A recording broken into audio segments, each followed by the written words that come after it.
Hello, once Forest focus, the most crushing, agonising of defeats for Nottingham Forest as they lose 1-0 to Liverpool in the 99th minute at the City Ground after Darwin Nunez headed in with virtually last kick. Massive anger on the final whistle among Reds fans, players, staff, and even owner Evangelos Marinakis, who made his way to the touchline coming after Paul Tierney gave Liverpool the ball back after a head injury with Forest in possession when he'd blown the whistle. But there was still a couple of phase play after that. Should Forest have cleared the ball before it clipped back in for Nunez to score? Joining me to discuss all that, first of all, is Chris Aylmer from Forest All Over. Chris, I won't ask how you are because we know how you are, but welcome. Thank you for joining me. Yeah, no worries. I was just saying I have Liverpool fans calling me now, and I'm not interested. But yeah, plenty of Liverpool fans in Ireland, plenty of Forest fans as well. Hopefully, a few are with us as well. Mark Sutherns, probably not worth asking how you are because we know kick us off, Mark. General thoughts, and then we'll get into the specifics around the goal and the bit of a lot of controversy. It's a very, very painful afternoon. I thought we managed them well throughout the game. I think it was 11 or 12 corners, which we coped with well. In the end, it was a second phase from a corner that undid us. They've got so much quality. They had a lot of injuries, but so much quality on the pitch. And in the end, McAllister's cool head and Darwin's finish. For once, he was there with that assured finish, which he hasn't been the case for a lot of the season for Liverpool. He's missed a lot of chances, but he didn't miss that one. I personally didn't. My first reaction wasn't that we were robbed and looking at the officials, although obviously from what I saw on the pitch, there's others in the ground that feel otherwise. But my first reaction was it was in our hands. We just had to clear that ball for a throw, and that probably would have been it. We were 1 or 2 kicks away from getting a hugely valuable and much deserved point, and we blew it just by a little bit of just not managing it correctly at the right time. We should have cleared that ball. We had it on the edge of our own box, but we gave McAllister a chance to recycle it, and Darwin scored, and it kind of tainted what otherwise was a brave, hard-working, positive performance. I guess that's what makes it so deflating, Chris. I mean, we've had so many of these games where we could have picked up another point here, another point there. Obviously, the FA Cup in the week as well. We could have done a little bit better. Decisions have gone against us, and our decision making has been costly. Is that the most deflating defeat of the season for a very long time for you? Probably since the Bournemouth game, pre Newcastle and Man United. Obviously, that's definitely one of the ones that is one of the biggest gut punches I've had in a while. I spent most of the game making notes, and none of them matter when it comes to big moments at the end of the game, like Nunez's goal. I think both can be true. Both things can be true. And what Mark said, that we should have cleared our lines and that they shouldn't have got the ball back after Konate went down with a head injury. And both can be frustrating. But it's just, it is the worst way to lose. And Forest just keeps seeming to lose like that again and again. Yeah. Let's just talk about not giving the ball back then. I mean, he obviously should. And I think it is another error. But are we putting too much on it, do you think, Chris? I rewatched it just in case because I knew we'd talk about it. And I don't think we're putting too much on it. I think it is incredibly frustrating that in that position, we're on the attack. Callum Hudson-Odoi has the ball. It was recycled from a corner. Konate did clash with Kelleher, so I do think he went down. That's fair enough. My problem was that they got the ball back. I don't understand that law. And I rewatched it, as I mentioned before we jumped on here, and it wasn't like the play immediately after they scored from. They got the ball back, went down our end. We cleared our lines. They got a throw in. Then from that throw in, I think they got the corner, and then the rest is history. But I still think we should feel a little bit injustice with that. If the law isn't that they should get the ball back, or is it? No, it should. I think. Yeah. I thought we had comfortable possession, so I thought we should get it back. If so that worse, the drop ball. Well, that's it then, and that, for me, that is injustice because then they have an opportunity to go on the attack again and eventually score. Now, like I am fuming that we didn't clear our lines as well. I think it was Hudson-Odoi and Taiwo that were both playing around with the ball on the edge of the box. Like that, just clear the ball, just get rid of it. It's simple. I know Hudson-Odoi did that a few times throughout the game where he was holding on to the ball a bit too long in defensive positions. But yeah, both of them just booted away and the game's over. But yeah, no, we definitely should feel injustice from that refereeing decision, because if they're not meant to get the ball back when we're the ones in possession, then I don't know. Yeah, I don't know how that happened. Do you know what I mean? Yeah, definitely. Thanks to Mark and Anna, Mark Humber and Anna White, for becoming members. Very grateful for the support. I suppose, Mark, as well, do you think is this kind of festering sense of injustice that Forest fans are getting now with every decision that goes against us? I suppose every club has stuff go against us, but there's a feeling amongst the fan base and certainly the ownership that we're getting the rough end of just about everything that could go wrong. Hence, seeing the owner on the touchline, and we'll come on to that. But do you think there's this sense of malaise against us that builds over the whole season now? Right. I don't know whether we've had more wrong decisions than other clubs. We have had some bad decisions against us, and as I said before we came on air, I would put the Williams non-penalty and the Awani non-penalty above what we saw today, personally, which obviously cost us. And obviously, there's no doubt the owner feels something, because that's why he's appointed Clattenburg. You don't go to that kind of measure without, and that's really a comment, isn't it? I see it. That's Marinakis communicating that we feel that we're getting decisions not go our way, so we're going to get an expert in to explain those decisions, in inverted commas. So clearly the club feel that way. As a supporter of Forest, yeah, of course. I mean, but not a season goes by without me thinking that we're hard done by in some way. Maybe they are mounting up now. As I said, my first reaction at the end of that game was so gutted about that our performance wasn't rewarded. I didn't instantly point to the injustice of the Konate incident. I know I can see why we feel aggrieved at that. I haven't seen a replay of the incident. I've seen it live. I don't know whether did he award a free kick against us? Is that why the ball went back to them? No, he stopped play, and a lot of people in the comments are saying Konate faked the injury, and I would have to see a replay to see how he reacts if it's a Bruno Fernandes type thing. My instinct is to say I need to watch it again and not pile in on that, because I don't know if he did or not. And then it's not. It looked like Konate. Yeah, Konate collided with Kelleher's own player. Hudson-Odoi had it out wide and could have crossed it in again. Although we probably wouldn't have done. We'd have probably just kept it in the corner. Or that probably would have been the right thing to do. So perhaps if there was a drop ball or the ball got given back to us, we would have managed it out better. But perhaps we wouldn't have done, because we didn't clear it when we had the chance either, did we? About 35 seconds later. So you can point to the fact that had the referee given the ball back, we'd have managed the game out, but maybe not, because we didn't manage the game out when it mattered, did we? So we had that chance, and the ball, it was a different phase of play, and the ball, it didn't come direct from that incident. So yes, we can point to that as something that we feel we were robbed about, but I don't know. At least Villa have just scored anyway, by the way, so it's 1-0. Oh yeah, I've seen that in the comments. So I don't know. I personally look at ourselves, and I don't like this trend that we're getting, that we're now, the first thought is, how did the officials let us down? How were we robbed?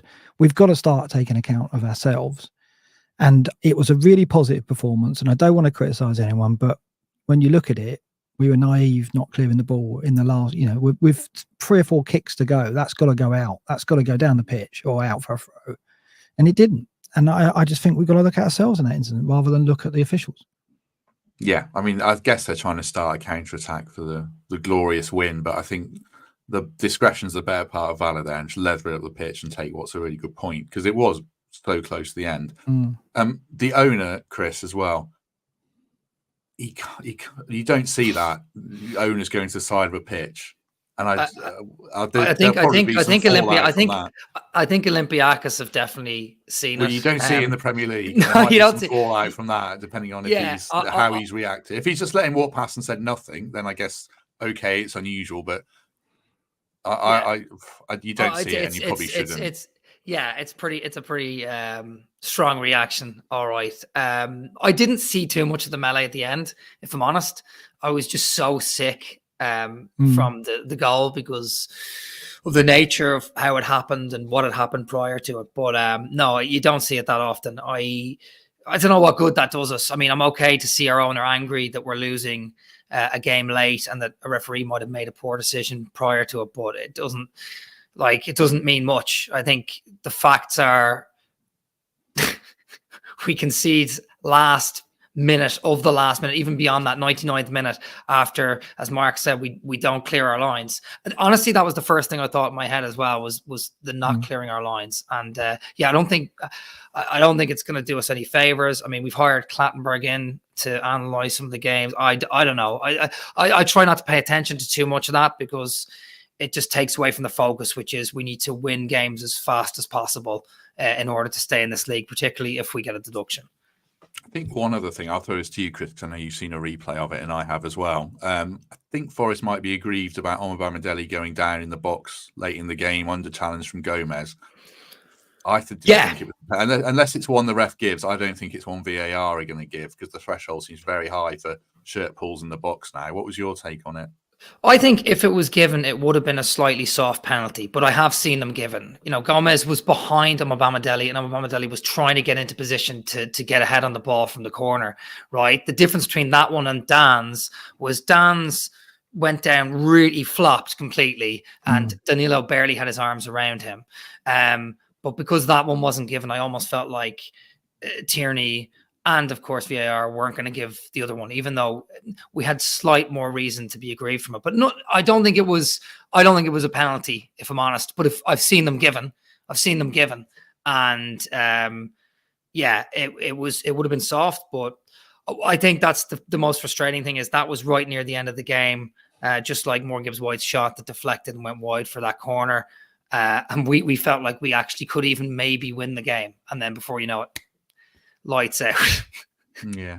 Alex is asking in the comments why wasn't it stopped for a check. I think it was checked. I think it was, and I think they checked the Dan's one as well. It was. They were both checked. They were definitely both checked. Yeah, but cleared fairly fast. I will just thank our sponsors over the Trent Navigation. I know we need a drink. Want to hear it. Yeah, well, exactly. But they do support us. They do support us so much, and we should give them a quick word of thanks whenever. Talking of drinks, you have to wait till Monday for this, but there's double stamps on Beer Loyalty Card. But you could go down tomorrow and drown your sorrows there as well and have a nice Sunday roast if you want. I thought you were going to show a roast dinner then, Matt. I thought you were going to make me. No, yeah, it's all right then. Fine. Stop showing the other factor in defeat, Mark, that we haven't really touched on so much to me is we didn't have many chances, but we did have a couple of big chances. Elanga's getting dug out in the comments. He can be a frustrating player, and I guess in these fine, top games where you're really battling hard, you get a big chance, and he had one second half. Does he have to take it? I'd like to think he would. Yeah, I mean, if we're going to stay up, we've got to take chances like that. We're not going to get goals given to us on a plate, that's for sure. We're going to have to work for them. And the goals we do score between now and the end of the season, I would say a good 2/3 of them are going to have to be well-taken goals. They're not going to be tap-ins, right? So we've got to convert chances like that. He had a one-on-one, obviously, in the first half. I think that probably would have been pulled back for offside. It wasn't, the flag wasn't there, but for me, he was slightly ahead of Van Dijk when the pass was laid off by Origi.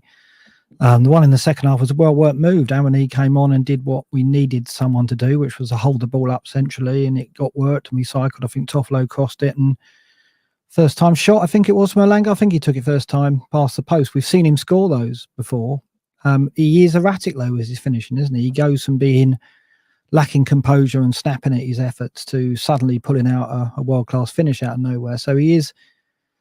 But we've said before, he's a young player learning his trade, and he's played every game for us, more or less. And that's not what I expected of him at the start of the season. I think I don't want to be on here criticising players tonight, really. I think we can be critical of that, not clearing the ball. But apart from that, I think the performance was a really brave and positive one. We weren't going to get many chances because that's how we set out. And we set out to obviously bring Aaron and maybe Danilo on late to give it a go.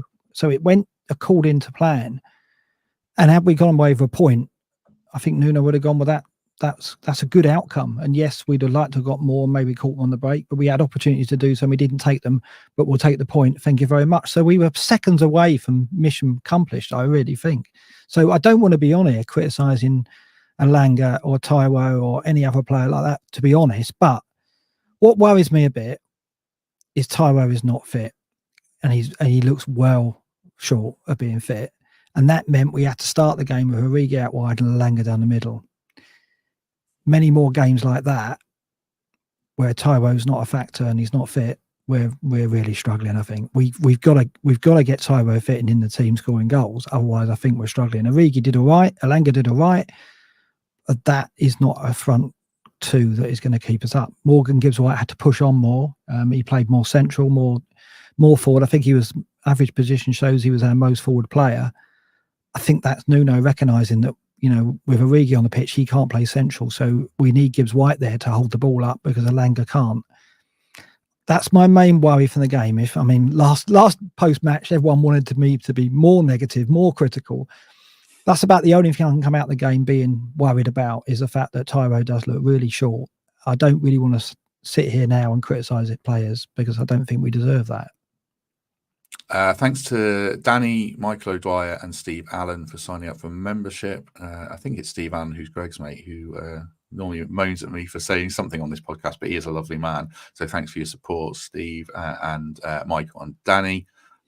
I'll come back to something you said around the defending, Mark, but what do you think, Chris, about Origi wide, Elanga through the middle?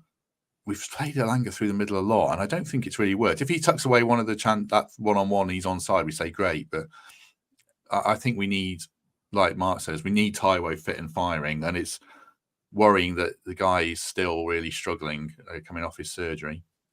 Yeah, I mean, looking at the first half, some of the big chances, to be fair, were worked well. You know, I know Toffolo was trying to pump it into the channels on the left-hand side, and Callum Hudson-Odoi was trying to pick it up. And Origi did look bright, to be fair. You know, there was a couple of times where he took the ball down well. I remember there was one time he took it into midfield, cut it in, hit it with his left, and it just whistled wide.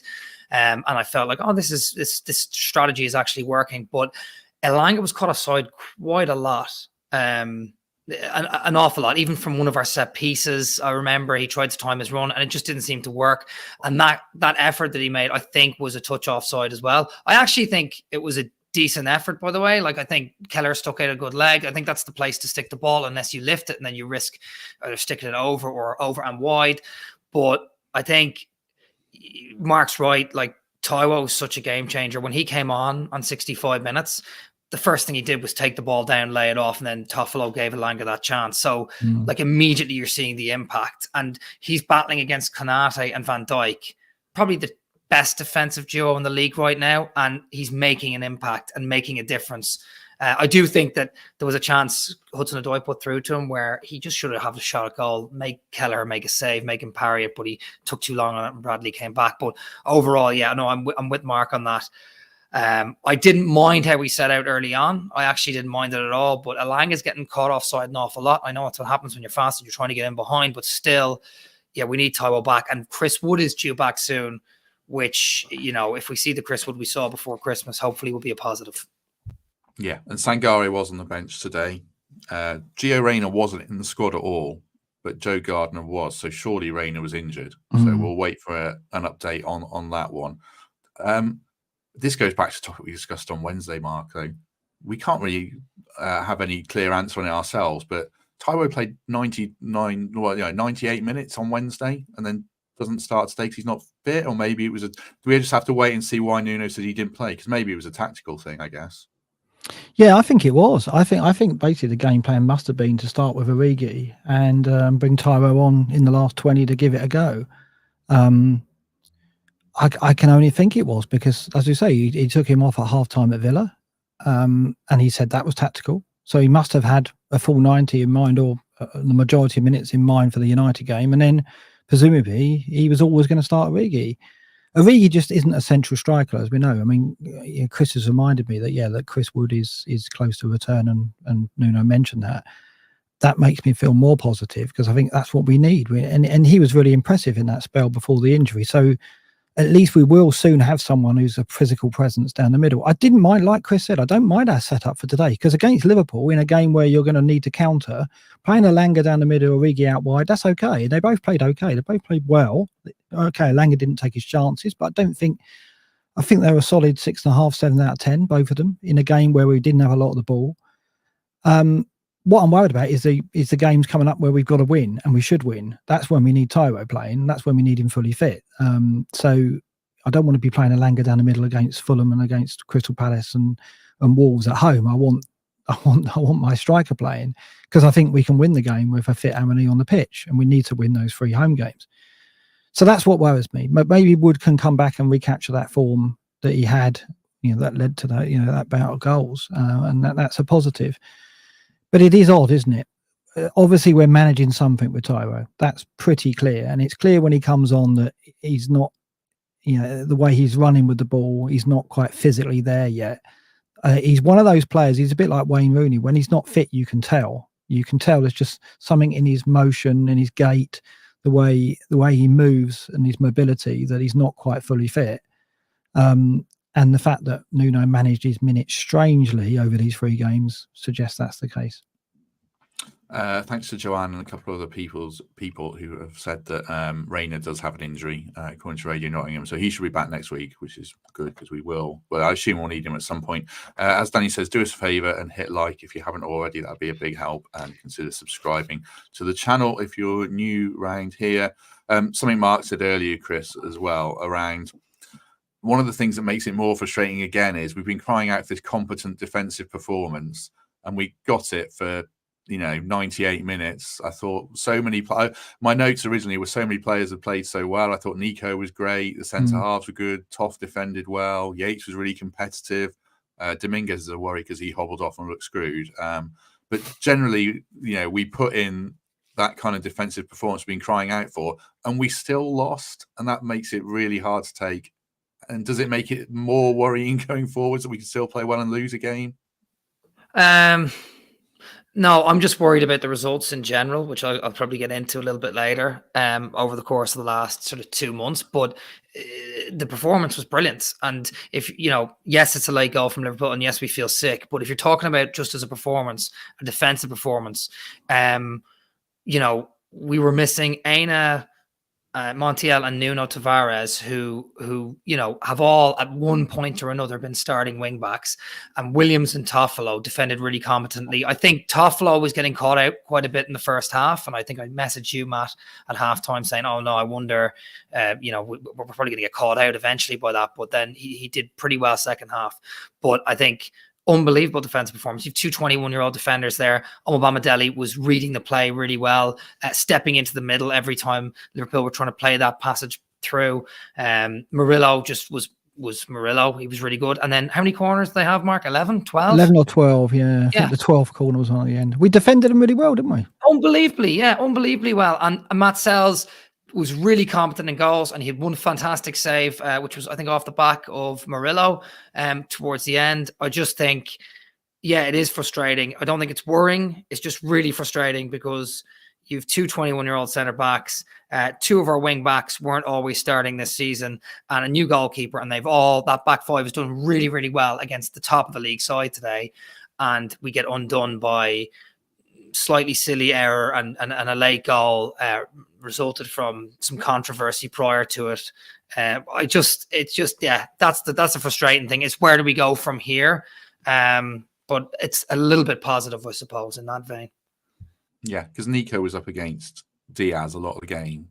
I think they might have switched his side. He normally plays the other side. And, he's faced down another test and done so well. Or is it 2-0 Villa? Is that right, Mark? I don't know. They're checking VAR. He's on side, so it will be 2-0. Who is it? Just for the fantasy football? Watkins has got 2. Perfect. I've got him this one. I mean, who hasn't got Watkins? Man, yeah. Some people don't in my league. So I know. Yeah, that's fair enough. Yeah. But, well, we certainly need them to lose. Certainly, we do. Yeah, we need them to lose a lot of games. Certainly, another 100 likes, they score a 3rd goal. Basically, that's what I would say. So, yeah, hopefully so. Yeah, helps out with that. Thank you to Alan, Penhale, and Quick for one becoming members. Very grateful. Thank you to Mark and also Richard for their donations. That's very kind of you, gents. Really appreciate that, especially on the back of a result like this. Christ. How do we pick ourselves up? Well, Lewis is on Monday, Mark, and I'll ask him how the players pick themselves off because it's going to be a bloody long week for them. But how are you feeling now? Everyone's going to be so deflated. How do we collectively pick ourselves up? Well, we've got to analyse the positives in the game, and we've got to try and take positives from it. Let's face it, this team we've just lost to in the final kick of the game could win the title. And those teams find a way. And yes, they had injuries, but they had a lot of quality players on the pitch, and they've still got a system of play. And the young players that are coming through are of a quality that are good enough to beat most sides in this division comfortably. And they didn't beat us comfortably. They had to fight for it right to the end. They had one shot on target, and that was the goal, because the Sells save came from deflection off our own player. So we restricted them all day to one single shot on target, which was the goal we lost by. They had lots of shots. They had 22 shots, I think it was, but we kept them at distance. And although they were very tidy with the ball, they're very fluid with their movement caused problems. There were some cross balls across the area a few times. But actually, when you analyse it, we defended incredibly well and worked very hard and kept them at arm's length to the very, very end. And then that little bit of class and a little lack of care on our part cost us. So we've got to take the positives from that, because these teams going for the title have a way of doing that to people. Arsenal did it to Luton. You know, Declan Rice scored in the final minute of injury time and to rob them of that game where Luton played very well. We are going to have to go through that. Other teams are going to have to go through that. We weren't beaten 3 or 4-0 by a team going for the title. We lost with the last kick. And we've got to get over the disappointment and start looking at the positives and use it as a platform. If we can restrict a Liverpool side to just one shot on target, we can very much do that to the teams coming to the City Ground next and win those games. And that's the attitude we've got to have. We have got enough on the pitch to beat those teams, and we have got enough, as we showed today, to keep those teams out. Sells, for me, is a huge upgrade. We saw him make the first real quality save that he's made, I think, the first time I think that he showed his ability as a goalkeeper. His distribution is not just better than Turner's, it's actually very, very good. Most of his kicks are actually causing the opposition problem or go into a red shirt.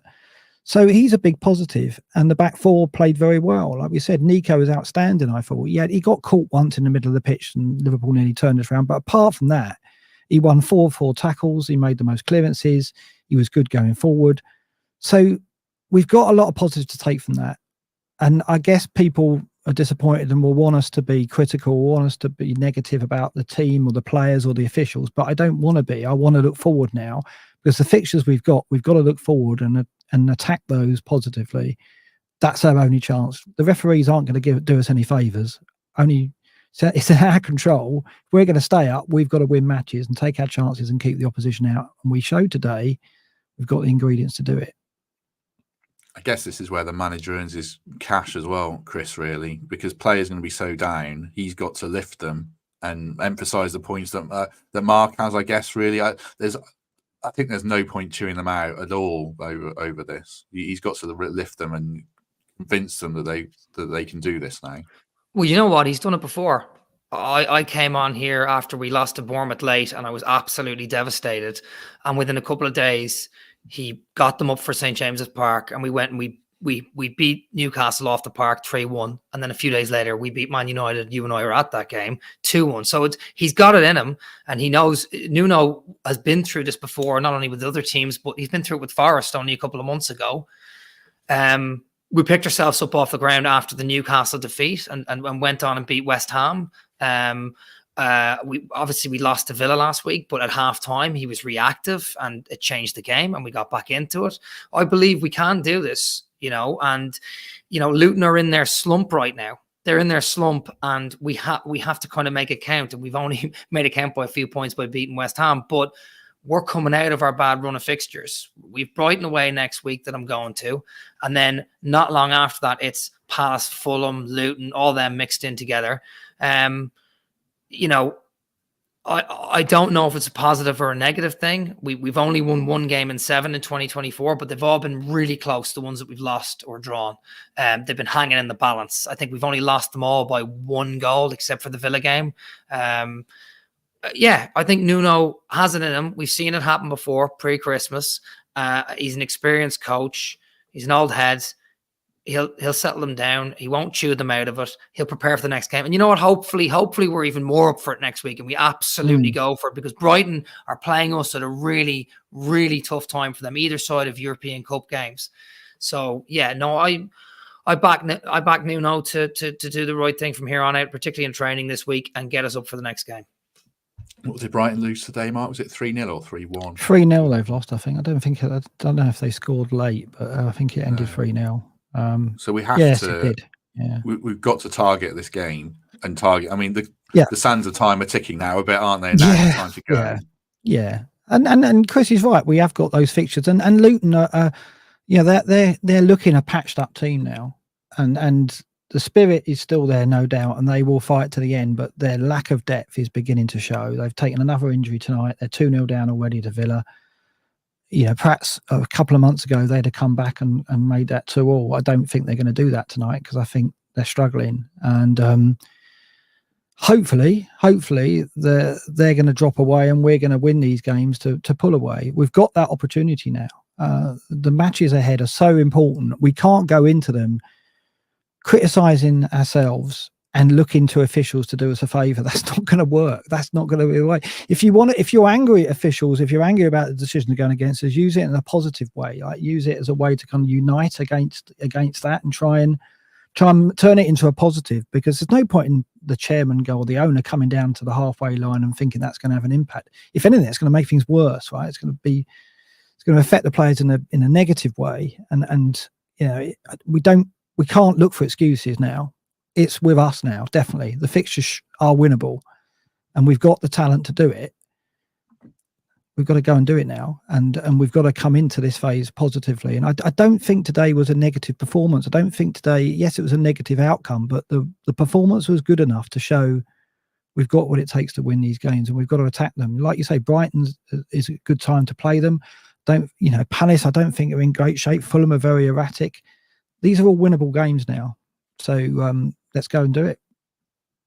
Yeah, that's the thing. Let's go and do it, because I think Luton are fading. So this is our opportunity to actually front up and do it now, certainly. Any final thoughts, Chris, before we go?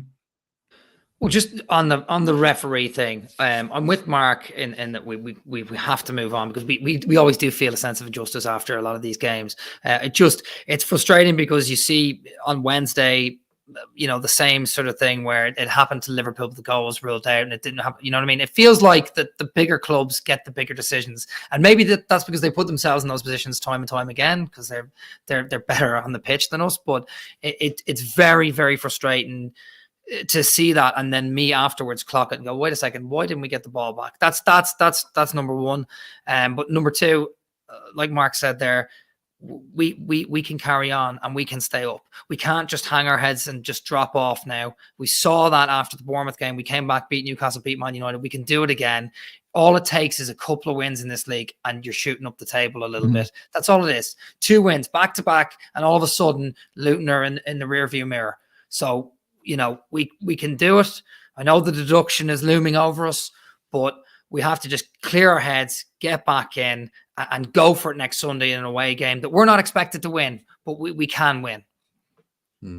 Mark, any final words from you before we go? Yeah, no, here. I think that's very much the case. I think we can go and get something from Brighton, and then we've got a run of home games that we can win, as we said. And the positive today as well, they had 12 set pieces against a side that have caused teams a lot of problems there. Van Dijk was the player I feared most going into the game, and we handled him pretty well. Yates went touch tight of him originally and then stood off him and then tracked his run after that. So we clearly had a plan. There was clearly training put in on our set plays to prevent us being caught on that. And as the cool thing is, we got caught in a second phase, so it does go down as a goal from a set play, but that was just a lack of concentration. So that's a real positive as well, because when we said earlier, the problems we've had have been basic. It's been errors, and we didn't make a single error today in terms of errors that led to a chance or a goal.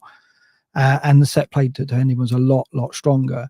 So we knew that if we put those two things right, we had the ingredients to now get results. So that's what it's about. Let's not bleat about the officials anymore. That's no good's going to come of that.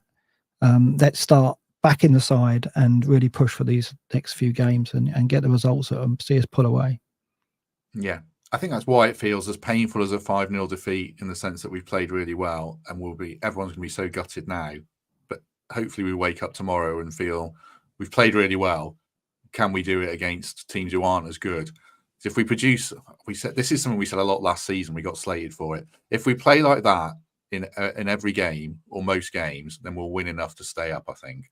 And I kind of want to take that away from today, because I started this stream on the floor and I feel slightly more positive now. 35 minutes later, it is a kick in the place where you don't want to get kicked. But yeah, go on, Chris. if we got hammered like Luton did 4-1, I know they went 1-0 up, but they got beaten 4-1. If we got hammered like that, or like Brentford did at home 4-1 a few weeks ago from Liverpool, we would be thinking to ourselves, we'd be in disarray this week. We'd be going, what are we going to do against Brighton at the weekend? What are we going to do? But like, you're right. Like it's devastating to lose like that, because we lost a point.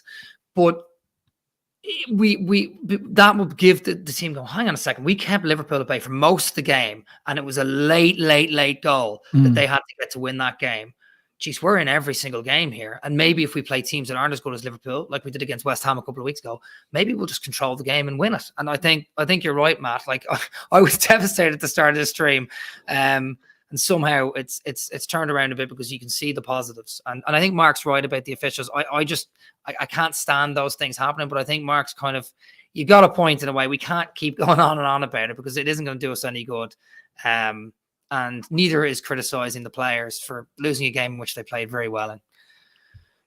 Yeah, play like that, and we won't be talking about 1 point drops. Hopefully we're talking about 3 points gained. That's certainly the plan. Right. Obviously everyone's very deflated and gutted, but do us a favor, hit like, hit subscribe if you haven't already. Give us a good review on iTunes. Consider becoming a channel member if you would. We'd be very grateful. For everyone who joins us every single day as we do this, back on Monday with Lewis, Mikey, and Temps, I think, or maybe Emily. But we'll dissect the game a bit further. I want to get Lewis's take on how players pick themselves up after a game like that, and how they go again. So join us for that. I think it's at 11 a.m., but I'll confirm that over the weekend. In the meantime, thanks for everyone's company. Chris, thank you very much. Well, you're still muted, Chris. You're responding to texts from Liverpool fans. No, I was checking the Villa score, right? I think it's still 2-0. So I was checking the Villa score. But thanks very much for having me. It's tough to come on after this. A fair play to Mark and Matt, you as well, for doing it, and everyone for watching. Big shout out to Reese, who travelled up from Cornwall all the way for the game. Tough trip back, I imagine, but shout out to you, Reese. And yeah, look, thanks again for having me, and bring on Brighton. Yeah, and Kevin as well, who's one of our regular listeners. Check out Forest All Over podcast as well. When's your next podcast, Chris? It might be Monday, but Matt and I have just semi-fallen out because I wasn't complaining about the referee decision. So no, it'll be Monday. It's just he's just going at me right now. He's at the height of his heightenedness. But yeah, probably Monday, I imagine. Monday, Tuesday. Excellent. Mark, thank you very much as ever. You are an absolute warrior. Yeah, well, I'll be getting to some. I haven't been getting to the home games, but I've got tickets for the ones coming up now, so I won't be doing too many post-match unless we do it live from the City Ground. But I'm hoping that my absence from the post-match might coincide with some wins, because it's been tough. It's been tough doing defeats and disappointment. But that's why I'm determined that we've got to channel our anger not at the officials, not at our players, but at getting results now. We're all gutted, we're all disappointed, but I just, we need to channel it the right way and try and get some positives from it, because nothing's good going to come from complaining about the officials or complaining about slip-ups on the pitch now. It was a good performance, there weren't errors, we didn't take our chances, but overall we kept a title contender to one shot on target, and we've got to take the positives from that. Just quickly, thank you to David for signing up for membership as well. That's great, David. And I too will be at the Palace game, so hopefully see a few people there with my daughter, who hopefully is a lucky charm because she was there for the United games. That's my next game, so hopefully see some people there. In the meantime, have the best weekend you can. Obviously, everyone's very distraught after this result, but we'll wake up, we'll go again tomorrow, and we'll go again against Brighton. Do join us on Monday if you can. In the meantime, we shall see you soon.